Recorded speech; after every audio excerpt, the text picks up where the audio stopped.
પ્રમાણમાં સન્માન કરાય. માફ કરજો, આ આપણે રહ્યા શિક્ષક એટલે બોલી નખાય. એટલે જયંતિભાઈ માટે તો તમે બધા અજબનું કહો છો. આજે કેમ પ્રોગ્રામ એમને ગોઠવવા માટે બે હા પાડી ખબર છે? એમને તો કઈ બેન આવું ગોઠવવું છે. બરોબર સાંભળજો બરાબર બધા.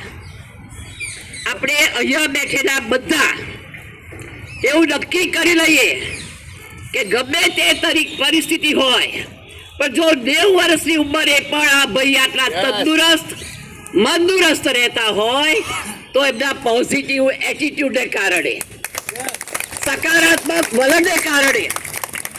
વિચારો, આ જમાનામાં સંયુક્ત કુટુંબમાં રહેવું સહેલું નથી. આજે એમના પરિવારના બધા સભ્યો એમને આનંદ ઉત્સાહથી આટલો સપોર્ટ કરે છે. એ શું બતાવે છે? એટલે પહેલા એમના દીકરાઓને અને વધારે તેમની વહુઓને ધન્યવાદ. દીકરાની વહુ કોણ છે? આ એક તો સ્નેહાબેને તો ઓળખે છે. બે બહેનો ઉભા થાવ.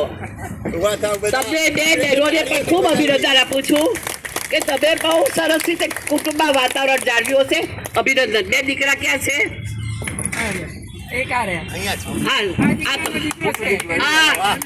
દીકરાની તો મેં આટલા સ્વચ્છતા બાળી લીધી છે. આપું છું. શાંતિ રાખો બધા, ધીરજ રાખો, ઉતાવળ રાખો, બેસી જાઓ બધા. ટાઈમ ટેબલ પ્રમાણે થશે, પીરિયડ પ્રમાણે થશે. બરાબર છે.